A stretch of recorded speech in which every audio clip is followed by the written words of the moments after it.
April 6, 1945.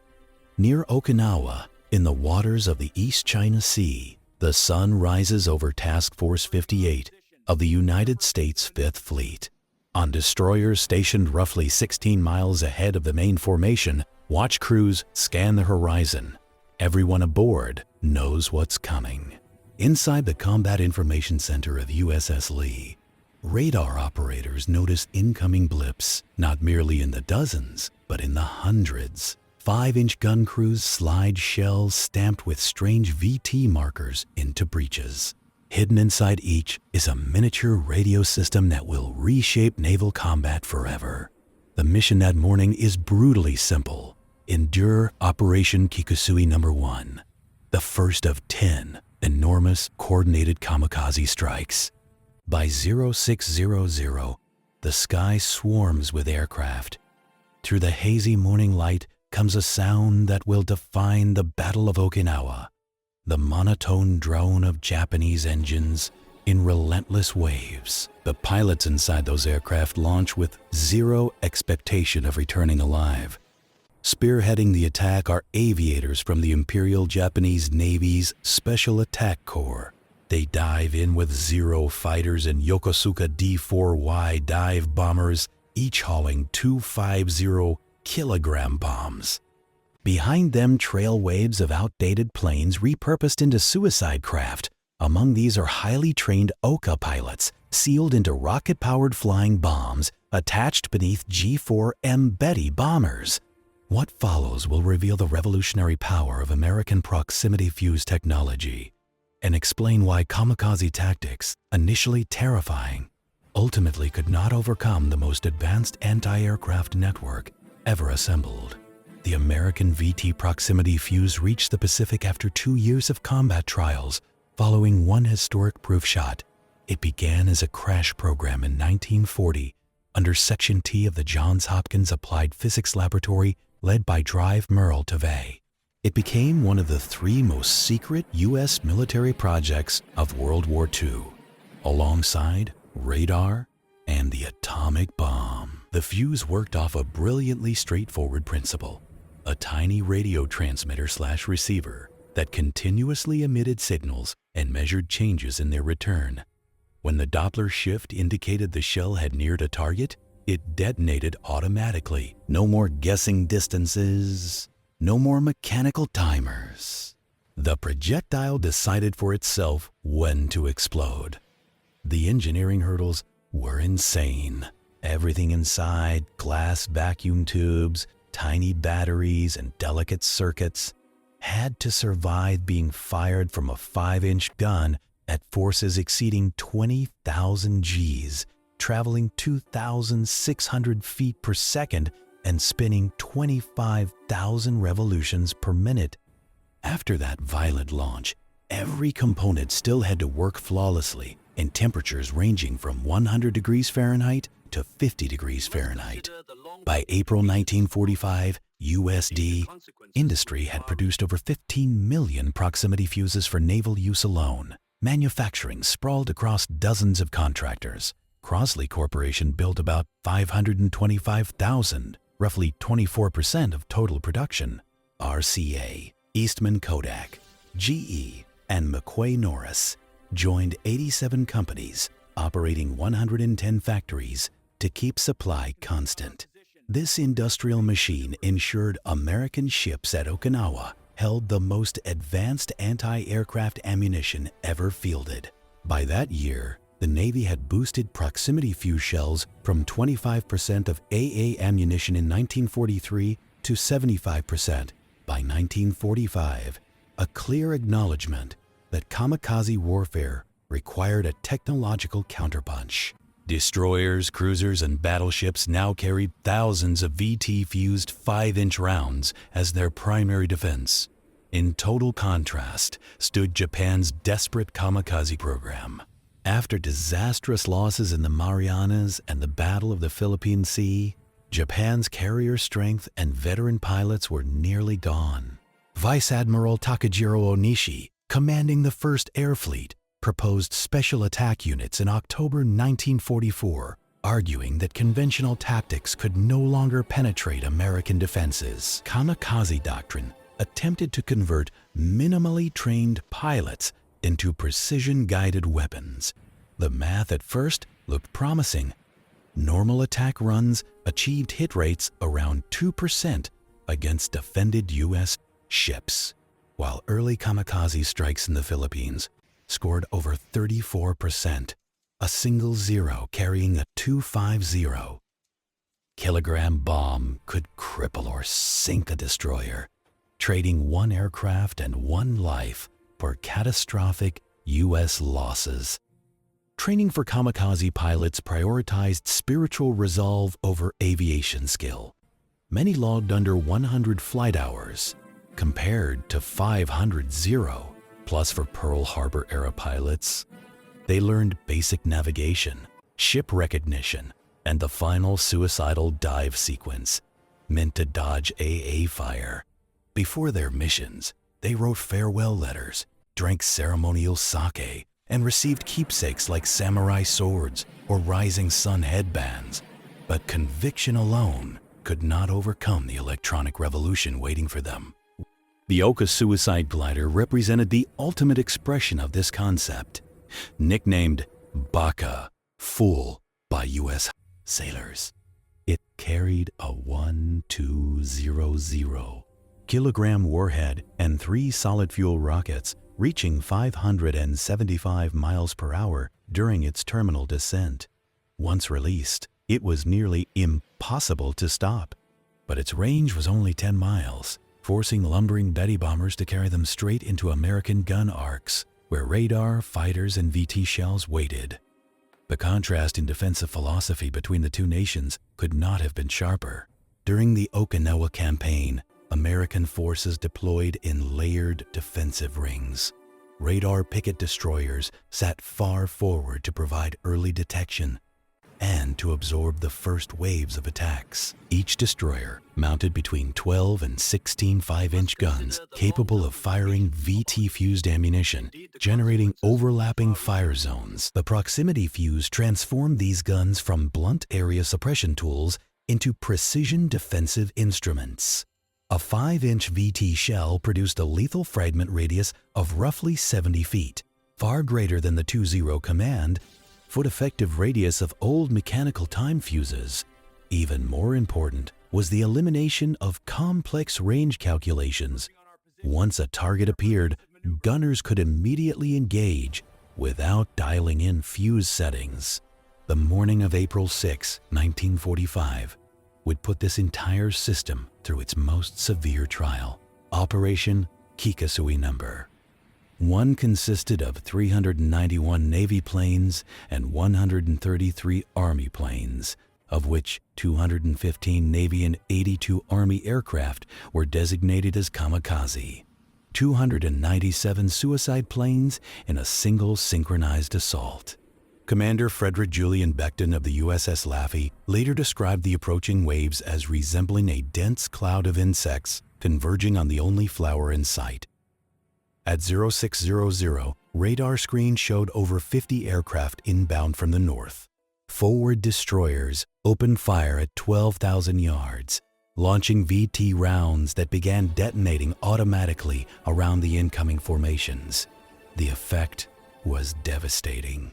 Instead of missing cleanly, shells that came near aircraft exploded at the perfect moment, filling the air with high-velocity steel. Dozens of attackers fell from the sky without ever reaching visual range of the main fleet. Yet the kamikaze kept pushing forward. At 0744, the USS Laffey endured one of the most intense kamikaze engagements of the war, 22 attacks in just 80 minutes. Her crew fired 345 VT-fused 5-inch shells, destroying 9 attackers outright.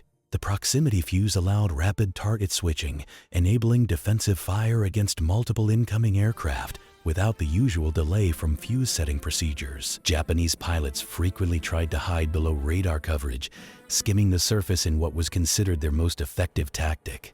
But VT shells detonating close to the sea created fragment walls that shredded low-flying planes just as effectively. Even so, Laffey absorbed 6 kamikaze impacts and 4 bomb hits, yet survived, a testament to the blunt reality that proximity fuses had prevented countless more attackers from reaching her. The VT fuse's combat effectiveness did not emerge by accident. It had been tested secretly since January 5, 1943, when the USS Helena fired the first proximity shells near Guadalcanal. During that engagement, Lieutenant Red Cochran, commanding Helena's aft 5-inch battery, downed a Japanese D-3A Val dive bomber with only the second salvo. Without scoring direct hits, the projectiles simply exploded close enough to disintegrate the aircraft. That moment validated years of intensive laboratory work that many experts considered impossible.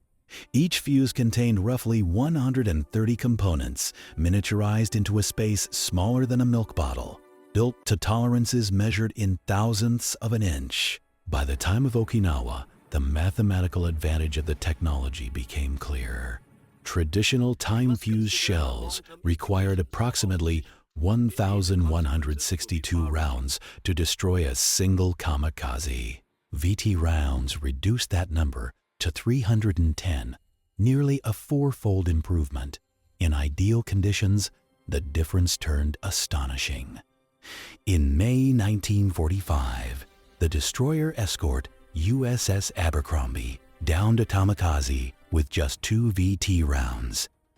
Meanwhile, on May 4th, the destroyer USS Morrison shot down 8 attackers in minutes before being overwhelmed by sheer numerical mass. The psychological shock among Japanese pilots was significant. Survivors who broke off attacks reported navigating through what felt like impenetrable barriers of timed explosions. To them, Vermont detonations appeared uncannily precise, as though American gunners could predict exactly where they would fly. Japanese doctrine assumed that speed and low altitude minimized exposure. The proximity fuse shattered that assumption. Misses by dozens of feet became lethal. The final approach, already terrifying, became a gauntlet of perfectly timed fragmentation bursts. Vice Admiral Matome Ugaki, directing kamikaze operations from Kyushu, noted the rising effectiveness of American defenses in his records. By late April 1945, Japanese intelligence estimated that fewer than 1 in 4 kamikaze reached their targets, compared to roughly 1 in 3 during the Philippines campaign.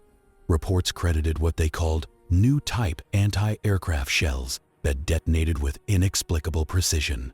Ugaki wrote, "The enemy's defensive firepower has increased remarkably. Our special attack aircraft are being destroyed at distances we previously considered safe." Individual American gunners became legends on the destroyer USS Hugh West.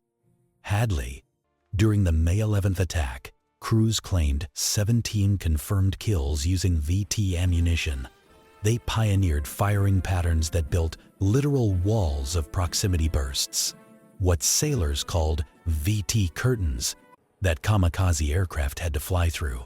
At up to 15 rounds per minute per gun, each projectile acted as an independent electronic hunter. During 152 Minute Barrage, Hadley's gunners destroyed aircraft in rapid succession, with proximity detonation ensuring even shots that passed above or below targets still caused destruction. Another example came from USS Aaron Ward on May 3rd, when attacked by 40 kamikaze aircraft. Her 5-inch batteries fired continuously for nearly an hour. VT rounds destroyed 6 planes outright and damaged 5 others so badly that they crashed into the sea. Commander William Saunders later testified that without proximity fuses, his ship would have been sunk within minutes. The ability to swiftly engage multiple threats simultaneously simply did not exist with old mechanical fuses. These individual reports were far from isolated. Across the 10 Kikusui operations between April 6th and June 22nd, 1945, Japan launched nearly 1,900 aircraft in organized kamikaze strikes. American ships, armed primarily with VT-fused 5-inch shells, destroyed hundreds before they could reach effective attack range. Operational research groups concluded that ships equipped with proximity fuse shells were 3 times more likely to survive concentrated kamikaze attacks than ships relying on conventional ammunition. In other words, proximity fuses changed kamikaze attacks from catastrophic into merely costly. The disparity in technological adaptation became clearer as the Okinawa campaign ground forward. American forces continuously refined how they used proximity-fused ammunition, discovering that firing VT rounds in structured patterns created overlapping spheres of fragmentation. Warships began coordinating their barrages to craft what analysts later called VT boxes, invisible three-dimensional kill zones through which incoming aircraft were forced to fly. The Japanese, meanwhile, could only alter tactics within narrow limits. They experimented with dawn strikes, multi-directional attacks, and mixed formations of conventional and suicide aircraft, but none of these adjustments overcame the fundamental advantage of shells that determined their own detonation moment. No amount of creative flying could counter miniature radios that exploded at the perfect instant. The production statistics of the proximity fuse told a deeper story about industrial warfare at its peak. By June 1945, U.S. factories were turning out approximately 70,000 proximity fuses every day. By war's end, over 22 million units had been built for all branches at a combined cost exceeding $1 billion in 1940s currency, around $15 billion today. The disparity in technological adaptation became clearer as the Okinawa campaign ground forward. American forces continuously refined how they used proximity-fused ammunition, discovering that firing VT rounds in structured patterns created overlapping spheres of fragmentation. Warships began coordinating their barrages to craft what analysts later called VT boxes, invisible three-dimensional kill zones through which incoming aircraft were forced to fly. The Japanese, meanwhile, could only alter tactics within narrow limits. They experimented with dawn strikes, multi-directional attacks, and mixed formations of conventional and suicide aircraft. But none of these adjustments overcame the fundamental advantage of shells that determined their own detonation moment. No amount of creative flying could counter miniature radios that exploded at the perfect instant. The production statistics of the proximity fuse told a deeper story about industrial warfare at its peak. By June 1945, U.S. factories were turning out approximately 70,000 proximity fuses every day. By war's end, over 22 million units had been built for all branches at a combined cost exceeding $1 billion in 1940s currency, around $15 billion today. The Crosley Corporation alone kept roughly 10,000 workers operating around the clock, 3 shifts per day, 7 days a week. Through mass production improvements, unit costs dropped from an astonishing $732 per fuse in 1942 to just $18 by 1945. That massive investment paid dividends. Navy assessments showed proximity fuses prevented the loss of dozens of ships during Okinawa. Admiral Richmond Kelly Turner, commander of the amphibious forces at Okinawa, credited the proximity fuse with making the landings feasible. He later wrote to the Chief of Naval Operations, "Without the VT fuse, our losses from suicide attacks would have been unacceptable." Admiral Mark Mitchell, aboard the carrier USS Bunker Hill, survived a devastating kamikaze strike on May 11th, partly because VT-fused fire destroyed 3 additional attackers that would likely have finished off the crippled ship. His Chief of Staff, Admiral Arleigh Burke, reflected years later in a 1978 interview, "All of our 5-inch ammunition was fitted with VT fuses. Those fuses knocked down enemy planes by the dozens. Without them, casualties among the fast carriers during the last phase of the war would have been enormously higher. But the proximity fuse's influence extended beyond raw kill counts. It began to erode the core psychological logic that justified kamikaze tactics. Japanese strategy assumed that certain death on the pilot's side would be balanced by extremely high hit probability. As success rates dropped below 20%, the exchange became unsustainable, even under the brutal arithmetic of suicide warfare. Letters recovered after the war reveal that many kamikaze pilots became aware that their deaths would likely achieve nothing. The early smashing successes of Leyte Gulf, when proximity fuse ammunition made up only 25% of U.S. AA stocks, had vanished by Okinawa. Lieutenant Yukio Seki, leader of the first official kamikaze unit in October 1944, had achieved heavy damage against U.S. escort carriers under very different defensive conditions.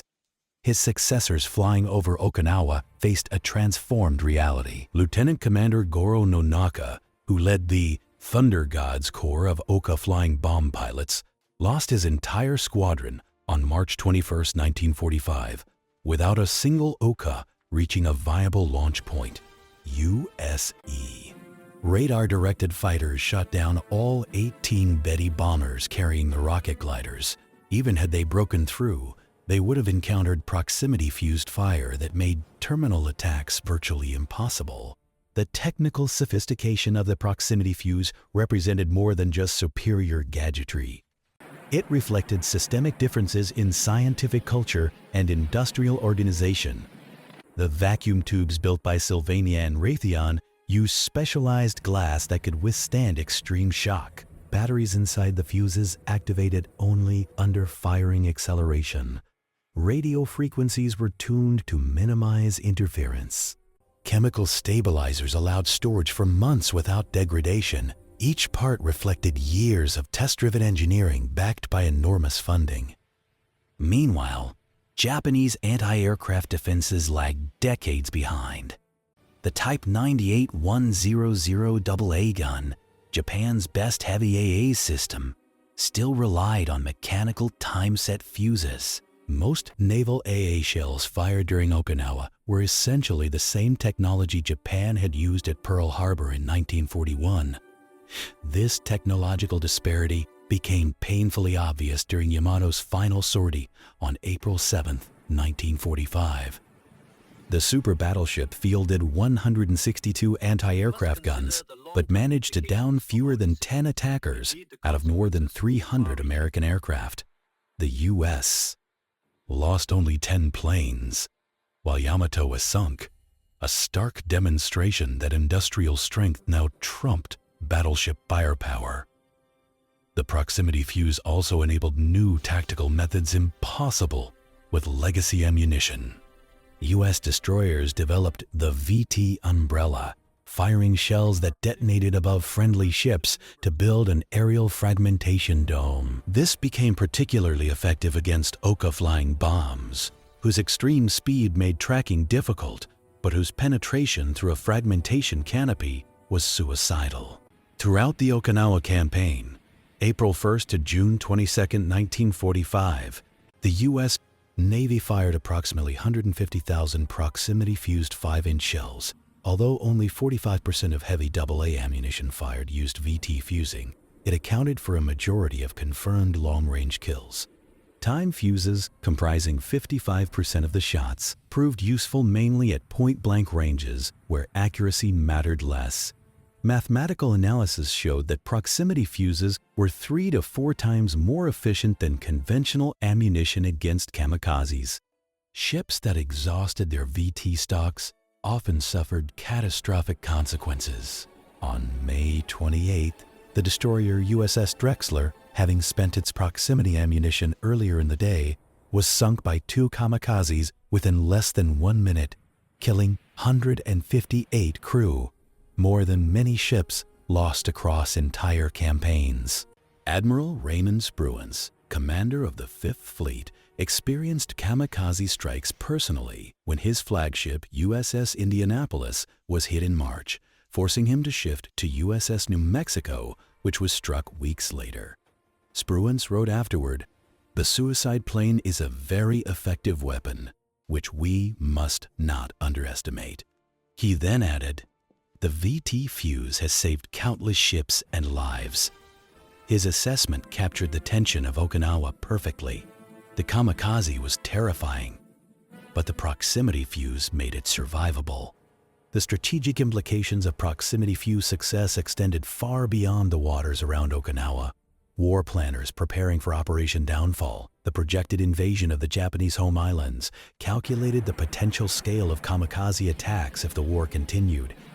Intelligence estimated that Japan had reserved around 10,000 aircraft for suicide operations during homeland defense. Just a year earlier, such numbers would have represented an existential nightmare for the U.S. Navy. But the arrival of the VT fuse changed the math.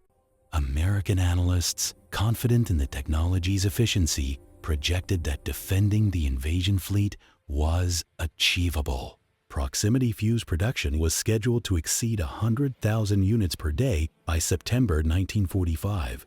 Improved versions, the Mark 53 and Mark 58, fuses with greater reliability and sensitivity were entering mass manufacturing. The invasion force would have carried over 1 million proximity-fused shells, creating a defensive anti-aircraft architecture unparalleled in history. The war ended before that scenario could unfold. The atomic bombings of Hiroshima and Nagasaki in August 1945 forced Japan's surrender. Yet proximity fuse effectiveness still shaped Japan's strategic calculus. Documents recovered after the war revealed that Japanese naval intelligence considered proximity-fused shells decisive in undermining the viability of kamikaze doctrine. Naval General Staff Chief Admiral Somu Toyota testified after the war that Japanese planners concluded homeland kamikaze attacks would likely achieve less than 10% success rates against invasion fleets protected by proximity fuses, a rate so low that suicide tactics became militarily pointless. After the surrender, researchers were finally able to assess the full industrial magnitude of the VT program. The project mobilized 112 companies beyond the primary contractors, forming a massive war-driven ecosystem dedicated to one of the most sophisticated electronic weapons of the era. British scientists had originally conceived proximity fusing but lacked the manufacturing capacity to realize it.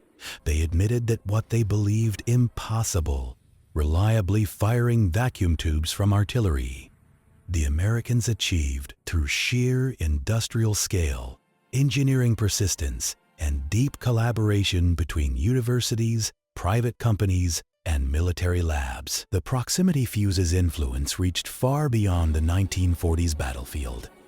The concept of smart munitions, weapons that incorporated electronic intelligence, became foundational to post-war military doctrine. Modern guided missile systems employ proximity sensing principles derived from VT fuse research. The Phalanx CIWS close-in naval defense system, still used today, operates according to philosophies born during the kamikaze battles. The proximity fuse era demonstrated that electronics could defeat even the most determined human-guided attacks. Interviews with Japanese veterans after the war reflected a mixture of admiration and disbelief. Commander Tadashi Nakajima, one of the officers involved in establishing kamikaze units, acknowledged, "We knew American technology was superior, but the proximity fuse exceeded our imagination." Pilots described shells exploding exactly where they flew, as if guided by invisible hands. Captain Aihiro Io, an early advocate of suicide tactics, later reflected, "We believed that willingness to die ensured success." The American electronic fuse-proof technology could defeat even perfect sacrifice. To Japanese officers, the proximity fuse did not merely represent a weapon. It symbolized a fundamental shift in the nature of warfare. The clash between proximity fuse technology and kamikaze tactics revealed conflicting philosophies. One approach sought to conserve life through superior engineering. The other expended life as a military resource. Proximity fuses made kamikaze attacks survivable, effectively collapsing the logic behind suicide warfare. In this sense, the fuse represented not only technological superiority, but a moral counter-argument to the idea that human lives could be weaponized cheaply. The proximity fuse's legacy also reshaped post-war American science. The organizational pattern used to create it, rapid scientific mobilization, industrial mass production, and military sponsorship, became a template for later Cold War programs, from guided missiles to space technologies. The Johns Hopkins Applied Physics Laboratory, where key development occurred, evolved into a major center for advanced weapons research, influencing everything from submarine-launched missiles to satellite navigation.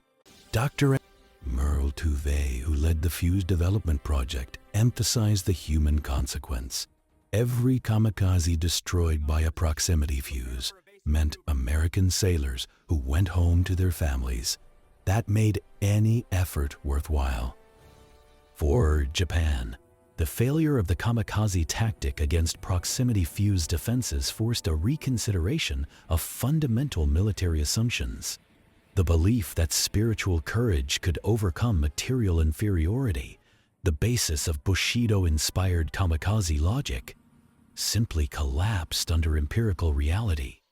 Modern Japan's post-war focus on technological innovation can, in part, be traced back to lessons learned in 1945, when electronic precision defeated human sacrifice. The proximity fuse transformed warfare into mathematics: 310 shells per kill versus 1,162 for time fuses, numbers representing saved ships and preserved lives. Each functioning VT fuse meant an American ship that did not sink, a crew that survived to fight again, and strategic momentum sustained across the Pacific. Across thousands of engagements, these tiny radio-equipped shells accumulated into decisive strategic effects.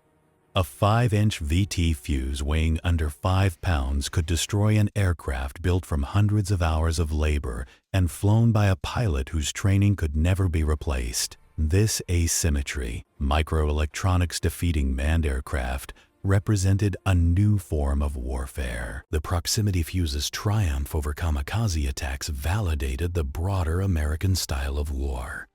Invest in scientific research, mobilize industry, trust engineering, and win through superior systems rather than superior sacrifice. It proved that in modern conflict, technological quality could defeat numerical quantity, and intelligence could defeat fanaticism.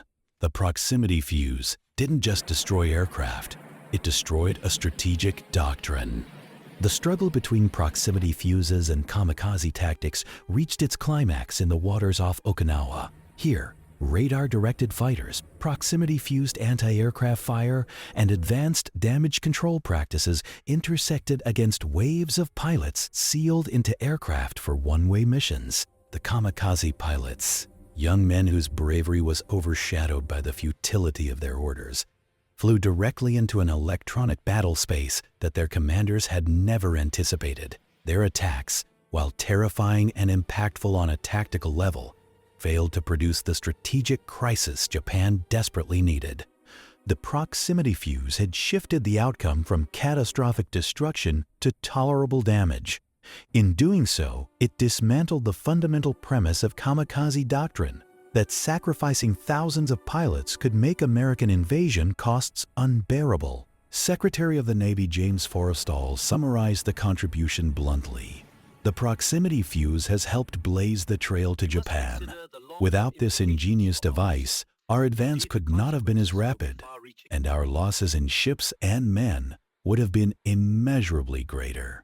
This view was widely shared among Pacific commanders who recognized that electronic precision had neutralized a tactic fueled by human sacrifice. The final tallies were stark yet decisive. During the Okinawa campaign, kamikaze attacks sank 36 American ships and damaged 368 more. These were grim numbers. Okinawa became the bloodiest naval battle in U.S. history, but they also represented the survival of the Maho. The Japanese losses, however, were absolute. Roughly 1,900 aircraft and pilots were expended during the 10 Kikasui operations alone, plus hundreds more in improvised attacks outside the major waves. The strategic returns simply did not justify the cost. Kamikaze tactics had succeeded earlier in the Philippines, largely because U.S. fleets were not yet saturated with proximity fuses. By Okinawa, the equation had flipped. Modern warfare had entered a new domain where electronics dictated survival. The proximity fuse illustrated a phenomenon that would define Cold War doctrine. Technology multiplies power. It allowed U.S. ships to destroy aircraft before they could reach optimal attack range, converting a suicidal threat into a manageable hazard. The result demonstrated that in modern combat, superiority in electronics and manufacturing could outweigh raw numerical strength or willingness to die. In many ways, the confrontation between the VT fuse and the kamikaze embodied the larger industrial war between Japan and the United States. One side prioritized scientific innovation, mass production, and coordinated logistics. The other relied on traditional warrior ethos and the belief that spirit could offset material disadvantage. At Okinawa, the gap between these worldviews became undeniable. The proximity fuse weighed less than 5 pounds, cost $18 by mid-1945, and functioned for less than half a minute after firing. Yet it could destroy a kamikaze aircraft built from aluminum, fueled by scarce oil, flown by a pilot whose training required thousands of man-hours and whose life could never be replaced. When multiplied across thousands of engagements, this asymmetric math shaped the final outcome of the Pacific War. The confirmed destruction of hundreds of kamikaze aircraft by proximity-fused fire before they reached their targets represented thousands of American lives preserved and dozens of ships saved. It vindicated the billion-dollar investment in electronics and validated the American belief that technology could preserve life while achieving victory. Ultimately, the electronic fuse defeated the divine wind. The Pacific War proved that in naval battles of the 20th century, survival depended on destroying aircraft at distance. Nations capable of designing, producing, and deploying superior defensive electronics held decisive advantages over those relying on human willpower alone. The comparison between proximity fuses and kamikaze tactics captured this reality at its most fundamental level: engineering intelligence defeating sacrificial courage. The success of the VT fuse at Okinawa established technological superiority as the determining factor in modern military effectiveness. The contrasting American and Japanese approaches to warfare revealed a deeper truth about industrial conflict. Victory favored nations that could mobilize science, manufacturing, and organizational expertise to produce superior tools. The proximity fuse represented the apex of American wartime strengths: innovative engineering, coordinated production, and systematic problem-solving, directed at a critical military need. Its triumph over kamikaze doctrine demonstrated that in modern war, the side that could think, build, and deploy better technology would prevail, even against unwavering human resolve. The numbers told the story clearly. Proximity fuses were 3 to 4 times more effective than conventional anti-aircraft shells. Reduced rounds required per kill by over 70% and prevented the loss of dozens of U.S. vessels. These mathematical differences, multiplied across the sprawling Pacific theater, helped secure victory and shaped post-war doctrine. The electronic fuse did more than defeat a wartime tactic. It validated an entire philosophy of technological dominance. It proved that in a world where machines could think fast enough to protect ships, even the fiercest human sacrifice could be countered with circuits, glass tubes, and radio waves. For Japan, the failure of the kamikaze against proximity fuse defenses resulted not only in military defeat, but in a painful ideological reckoning.